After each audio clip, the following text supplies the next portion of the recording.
শেখ, আমি বোরকা ও হাত মোজা পরি, এই অবস্থায় ফেসবুকে যদি ছবি পোস্ট করে থাকি বা ফেসবুকে, ইন্টারনেটে বা টিকটকে কোনো ভিডিও যদি দিয়ে থাকি, অসুবিধা কোথায়? আমি তো পর্দা অবস্থাতেই আছি। প্রিয় বোন, আপনি পর্দা মানে হয়তো মনে করেছেন যে শুধুমাত্র বোরকা পরলে, হাত মোজা পরলে, পা মোজা পরলে আপনার পর্দা হয়ে গেল। আসলে বিষয়টা এমন নয়।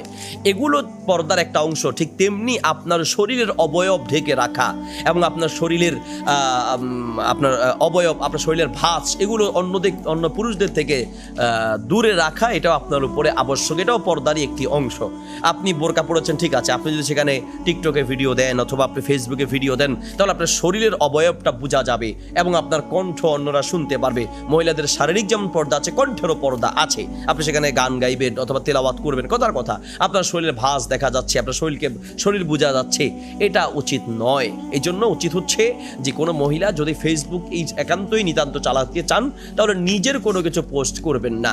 আপনার শরীরের গঠনটা তো অবশ্যই দেখা যাচ্ছে, বোরকা পরলেও এগুলো কোনো মহিলার জন্য উচিত হবে না। একজন নারী, সে যেমন তার শরীরকে অন্য পুরুষ থেকে দেখা থেকে বিরত রাখবে, তার কণ্ঠটাকেও সে পর্দায় রাখা উচিত, এবং পরপুরুষ থেকে তার শরীরের অবয়ব বা শরীরের ভাঁজ ইত্যাদিও অন্য পুরুষ থেকে বাঁচিয়ে রাখা উচিত। আল্লাহ তাআলা আমাদের বোনদেরকে পরিপূর্ণভাবে পর্দা বোঝার এবং করার তৌফিক দান করুন, আমিন।